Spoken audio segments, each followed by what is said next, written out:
Hello বন্ধুরা, আমি তোমাদের মেঘা দিদি। কেমন আছো তোমরা সবাই? আশা করি অনেক অনেক ভালোই আছো। আর তোমাদের ভালোবাসায় আমিও অনেক ভালো আছি। কারণ তোমরা আমাকে যে পরিমাণে ভালোবাসা দিয়েছো এবং সাপোর্ট দিয়েছো তা আমি কোনোদিন ভুলতে পারবো না। তাই তোমাদেরকে মজা দেওয়ার জন্য আবারও একটি নতুন গল্প নিয়ে হাজির হলাম। গল্পটি শোনার মতো, আশা করি তোমাদের রোমাঞ্চিত করে দেবে। তোমরা হাতের কাজ ফেলে সবাই হেডফোন নিয়ে বসে যাও। যদি আমার গল্প শুনে মজা পাও তাহলে অবশ্যই আমার চ্যানেলটি সাবস্ক্রাইব করবে। তো চলো বন্ধুরা, আমরা কথা না বাড়িয়ে আসল গল্পে চলে যাই। আমার স্বামী রোজ রাতে আমাকে পাত্তা না দিয়ে আমার স্বামীর বড় ভাইদের বউয়ের ঘরে চলে যেত। আমার স্বামী তার বড় ভাইয়ের বউয়ের ঘরে যাওয়ার পর থেকেই দিদির কান্নার আওয়াজ শোনা যেত। আমি অনেক অনেক জিজ্ঞাসা করার পরও আমার স্বামী আমাকে কিছুই বলতো না। আর আমার স্বামীর বড় ভাইয়ের বউয়ের ঘরেই সে থাকত। একদিন আমি তার ঘরে লুকিয়ে দেখি যে তারা দুইজন। তো আমার নাম রুমনা। আমি অনেক ছোট একটা ধনী পরিবারের মেয়ে ছিলাম না। আমার বাবা একটা ছোট্ট চাকরি করে আমার আর আমার বড় ভাইয়ের লালন পালন করতেন। আসলে আমাদের ছোটবেলায় আমাদের মা আমাদের ছেড়ে চলে গিয়েছিলেন। তারপর থেকে আজ অবধি আমাদের বাবাই আমাদের দেখাশোনা করেছেন। আমরা দুই ভাই বোন অনেক বেশি পড়াশোনা করতে পারিনি। কারণ আমাদের বাবার কাছে এত পয়সা ছিল না যে আমাদের বেশি দূর পর্যন্ত পড়াশোনা করাতে পারেন। কিন্তু ক্লাস 1-2 পর্যন্ত আমি গ্রামের স্কুলে পড়েছিলাম। তারপর আমি ঘর সামলাতে থাকি। আর আমার বড় ভাই সুরেশও একটা বেসরকারি চাকরি করত। দিন মোটামুটি ভালোই চলছিল ভাইয়ের উপার্জনের ফলে। আমার বাবারও কিছুটা সাহায্য হয়ে যেত। আসলে বাবার উপার্জন এতটাই কম ছিল যে সেই পয়সায় ঠিক করে আমাদের সংসার চলত না। কিন্তু যবে থেকে আমার ভাই উপার্জন করতে শুরু করেছে তবে থেকেই আমাদের ভালোভাবে সংসার চলতে শুরু করে। তারপর থেকে আমাদের জীবনে ভালো দিন আসতে শুরু করে। কারণ ভাইয়ের উপার্জিত টাকার পরিমাণ অনেকটাই বেশি ছিল। তবে সমস্যা একটাই ছিল যে সে একটু বেশি রাগী ছিল। আর খারাপ কাজে পড়তে শুরু করেছিল। প্রায় দিনই আমাদের বাড়িতে নানা রকমের লোক আসত। কিন্তু আমার বাবার কিছুই করার ছিল না। কারণ আমরা তাকে অনেক বোঝানোর চেষ্টা করেছিলাম। কিন্তু সে বোঝার মানুষ ছিল না। এই জন্য আমরা এটা ভেবে ভেবে অস্থির হয়ে যাচ্ছিলাম যে কিভাবে তাকে বোঝানো যায়। ঠিক তখন একদিন আমার মামা আমাদের বাড়িতে আসেন। তখন তিনি বলেন আমাদের তার বিয়ে দিয়ে দেওয়া উচিত। তাহলে সে একদম ঠিক হয়ে যাবে। আমরা মনে করি মামার কথা ঠিক। তার বিয়ে দিলে হয়তো তার ব্যবহারে পরিবর্তন আসবে। হয়তো সে এসব ভুল জিনিস থেকে বেরিয়ে আসতে পারবে। এইসব কিছু ভেবে আমার বাবা আমার মামাকে বলেন একটা ভালো পাত্র খুঁজে দাও যাতে আমার ঘরে খুশি আসে আর তার এইরকম ব্যবহার থেকে আমরা মুক্তি পেতে পারি। মামা অনেক চেষ্টা করে একটা পাত্র খুঁজে বের করেন এবং বলেন পাত্রটা অনেক ভালো। মেয়ে অনেক ভদ্র। মেয়েটা অনেক বেশি দূর পর্যন্ত পড়াশোনা করেনি, কিন্তু সে তোমার সংসার অনেক ভালো করে সামলাতে পারবে। এই জন্য আমার বাবা বলেন আমাদের কোনো জিনিসের দরকার নেই, শুধু সেই মেয়েটা ভালো হলেই হবে যাতে সে আমার ছেলের আর আমার সংসারটাকে সামলে নিতে পারে। তখন মামা বলেন আমরা রুমনার বিয়েটা ঠিক করে দিই। কারণ তোমার তো সেই রকম জমানো টাকা নেই যে বারবার খরচা করতে পারবে। দুইজনের বিয়ে একসাথে হয়ে গেলে বিয়ের খরচ একসাথে শেষ হয়ে যাবে। বাবা বলেন না, এখনো রুমনার সেই বয়স হয়নি যে সে বিয়ে করে বৈবাহিক জীবন সামলাতে পারবে। সেই জন্য আমি কিছুদিন পরে রুমনার বিয়ে দেব। আর রইল বাকি সুরেশের কথা। নেহাত সে খারাপ কাজে পড়ে গেছে, সেই জন্য তাকে বিয়ে দিতে বাধ্য হচ্ছি। তাছাড়া ছেলেমেয়ের মধ্যে অনেক পার্থক্য হয়। ছেলেদের তো ঘর সামলাতে হয় না, উল্টে তার দেখাশোনা করার জন্য একটা মেয়ে চলে আসে। কিন্তু এই মুহূর্তে যদি আমি আমার মেয়ের বিয়ে দিয়ে দিই তবে সে হাজারো সমস্যার মধ্যে পড়ে যাবে। না জানি শ্বশুরবাড়ির ভিতরে তাকে কি কি করতে হবে। সেই জন্য কিছু সময় পরে আমি রুমনার বিয়ে দেব, এখন না। সব শুনে মামা বলেন কোনো সমস্যা না, যেমন তোমার ইচ্ছা। যাই হোক, এইসব ভেবে আমরা ভাইয়ের জন্য বিয়ের পাত্র দেখে অনেক ধুমধাম করে ভাইয়ের বিয়ে দিয়ে দিই। আমার বড় ভাইয়ের বিয়ের পর তো যেন আমাদের বাড়িটা অনেক সুন্দর হয়ে গিয়েছিল। কারণ বৌদি আসার পরে আমার ভাই সব খারাপ কাজ করা বন্ধ করে দেয়। সে খারাপ কাজের পাশাপাশি সব খারাপ অভ্যাসও ছেড়ে দেয়। আর সে অনেক মন দিয়ে নিজের কাজকর্ম করতে শুরু করে এবং সব বাড়ির দায়িত্ব পালন করতে শুরু করে। ভাই আমার বাবাকেও কাজে যেতে বারণ করে দেয় আর বলে এখন আমি উপার্জন করি, তোমার এত ছোটখাটো চাকরি করতে হবে না। এখন বাবা সারাদিন বাড়িতে বসে আরাম করেন, বৌদি তার সেবা করেন আর ভাই মন দিয়ে চাকরি করে পয়সা উপার্জন করতে শুরু করে। যার জন্য আমাদের সংসার অনেক ভালোভাবে চলে যেতে থাকে, পাশাপাশি আমাদের টাকাও জমতে শুরু করে। এখন আমাদের সুখের দিন ছিল। এভাবেই দিনগুলো পার হতে থাকে।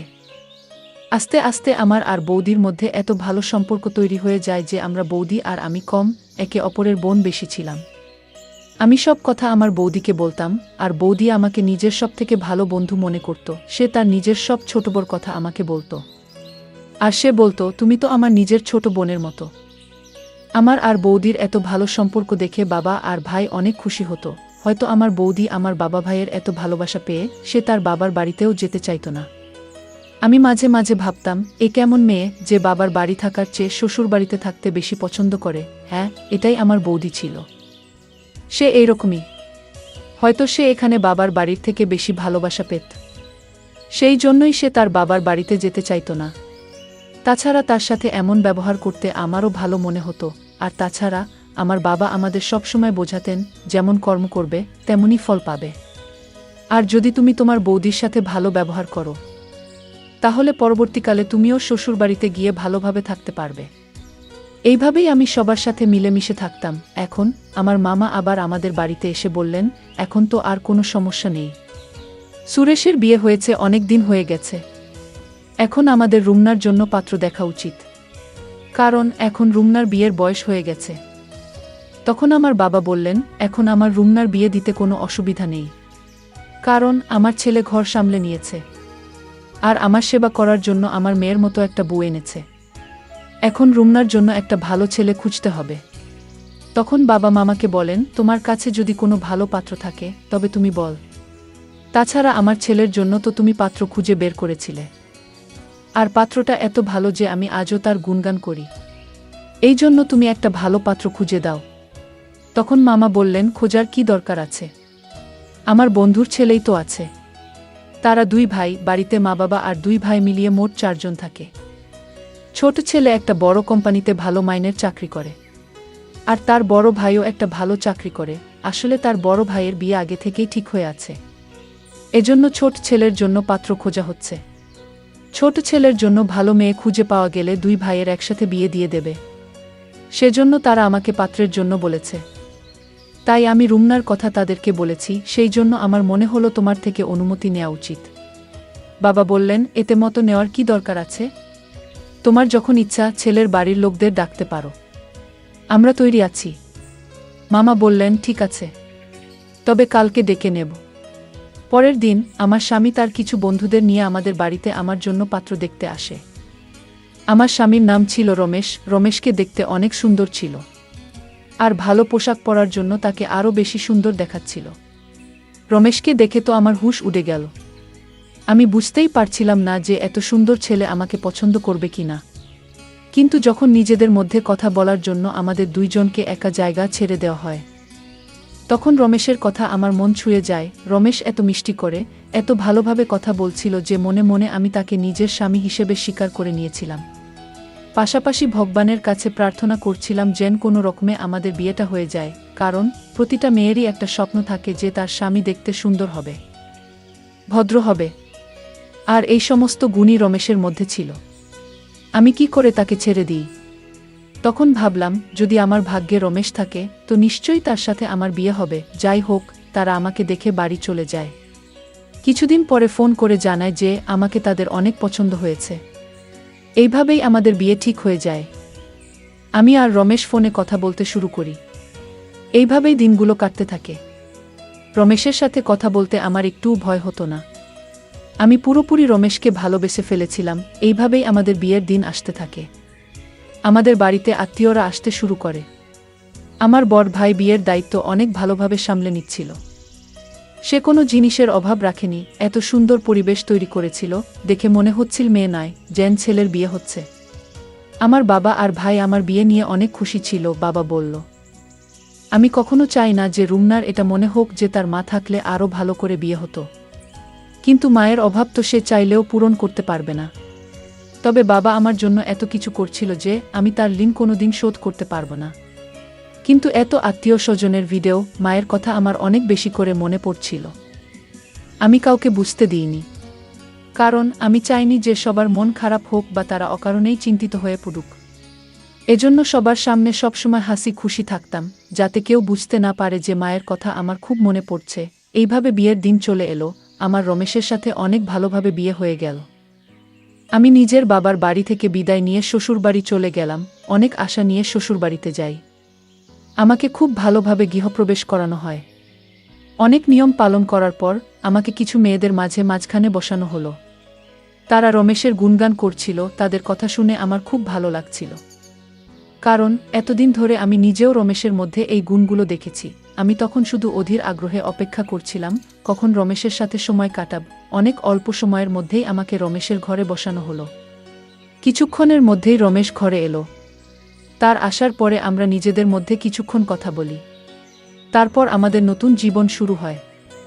পরের দিন আমি ঘুম থেকে উঠে সবার জন্য খাবার তৈরি করি। শ্বশুরবাড়ির সবার সাথে কাজ করতে থাকি।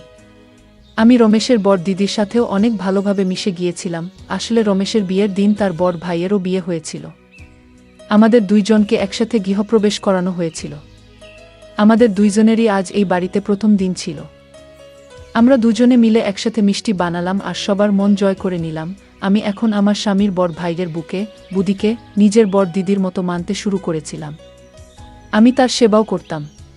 আমার বুদিও আমাকে ছোট বোনের মতো আদর করত। আমরা দুজন বোনের মতোই ছিলাম, আর আমাদের মধ্যে অনেক ভালো সম্পর্ক তৈরি হয়ে গিয়েছিল। আমাদের এত ভালো সম্পর্ক দেখে বাড়ির লোকজনও অনেক খুশি ছিল। এদিকে দিনেশও কাজে যেতে শুরু করেছিল। এইভাবেই আমাদের দিনগুলো আনন্দে কাটছিল। কিন্তু কে জানত, এত খুশির মাঝখানে দুঃখের এত বড় পাহাড় ভেঙে পড়বে। একদিন একটি অ্যাক্সিডেন্টে আমার স্বামীর বড় ভাই এই পৃথিবী ছেড়ে চলে গেলেন। আমি তো কিছুই বুঝতে পারছিলাম না যে বাড়ির লোকেদের কিভাবে সামলাবো। সবাই যেন ভেঙে পড়েছিল। আর ভাঙবে নাই বা কেন? বিয়ের মাত্র 1 মাস হয়েছে, এর মধ্যেই আমার বুদি এত ছোট বয়সে বিধবা হয়ে গেল। আমার বুদির প্রতি খুব মায়া হচ্ছিল। আমি কিছুই বুঝতে পারছিলাম না কিভাবে তাকে সামলাবো। আমি কোনোমতে রমেশকে সামলাই আর তাকে বলি, এখন থেকে তোমাকে বুদির অনেক খেয়াল রাখতে হবে। আমাদের সেই জন্য কোনোভাবেই তার সামনে ভেঙে পড়লে চলবে না। সবসময় তাকে ভালো রাখতে হবে। রমেশ আমার কথা বুঝতে পারে। আমরা দুজনে মিলে বুদির খেয়াল রাখতে শুরু করি। আস্তে আস্তে সময় পার হতে থাকে। আমার স্বামীর বড় ভাইয়ের পৃথিবী ছেড়ে চলে যাওয়ার 1 বছর পেরিয়ে গিয়েছিল।